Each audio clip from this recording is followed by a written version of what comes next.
আপনি কি জানেন আপনার খারাপ অভ্যাসগুলো আপনার ইচ্ছাশক্তি দুর্বল হওয়ার ফল নয়, বরং এটা আপনার মস্তিষ্কের একটি প্রোগ্রামিং এর ভুল। আপনি বারবার একটি কাজ ছেড়ে দেওয়ার চেষ্টা করেন, কিন্তু প্রতিবারই ফিরে আসেন।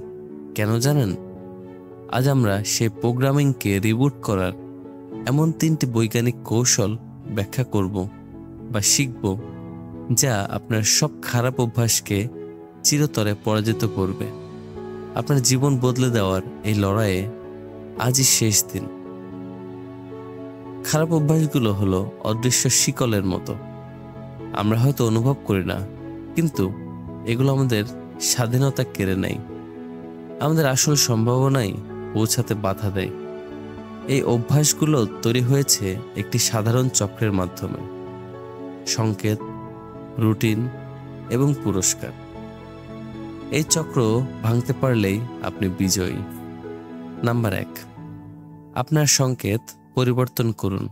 প্রতিটি খারাপ অভ্যাসের পিছনে একটি সংকেত থাকে, যেমন স্ট্রেস পেলে সিগারেট খাওয়া, একাকী বোধ করলে ফোন স্ক্রল করা। আপনার সেই সংকেতটিকে চিহ্নিত করুন এবং সেটিকে সরিয়ে দিন।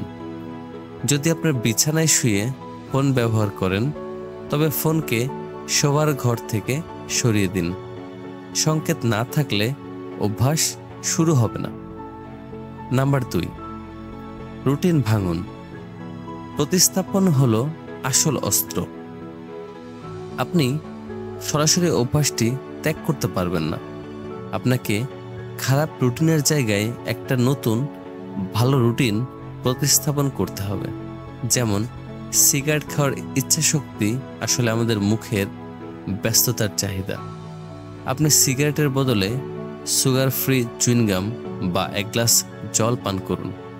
আপনার মস্তিষ্ক পুরস্কার পাবে, কিন্তু ক্ষতিকারক রুটিনটি আর চলবে না। এটি অভ্যাসের সবচেয়ে কার্যকারী প্রতিস্থাপন কৌশল। নাম্বার 3, নিজেকে ক্ষমা করুন, কিন্তু হাল ছাড়বেন না। একবার পতন মানেই শেষ নয়। খারাপ অভ্যাস ছাড়ার পথে আপনি অবশ্যই ভুল করবেন। হয়তো একদিন পুরনো অভ্যাসে ফিরে যাবেন। বেশিরভাগ মানুষ এই একটি ভুলের পরেই ভাবে, আমার দ্বারা হবে না, এবং সম্পূর্ণ হাল সে ছেড়ে দেয়। নিজেকে ক্ষমা করুন। এটা ব্যর্থতা নয়, শুধু একটা ছোট পিছিয়ে পড়া। কালকের জন্য অপেক্ষা করবেন না। মুহূর্তেই নিজেকে মনে করিয়ে দিন, আমি আজই আবার শুরু করছি। আপনার আজকের পদক্ষেপটাই গুরুত্বপূর্ণ। পরিশেষে আপনার খারাপ অভ্যাসগুলো আপনার শত্রু নয়, তারা আপনার পুরনো আত্মপ্রতিক্রিয়া। আপনি যখন সচেতন হবেন, তখন আপনি সেই প্রতিক্রিয়া পরিবর্তন করতে পারবেন। মনে রাখবেন, একটু সময় পেলে নয়, বরং এক মুহূর্তের সচেতনতা, এটাই আপনার জয় এনে দেবে এবং আপনার স্বাধীনতাকে ফিরিয়ে আনুন। ধন্যবাদ।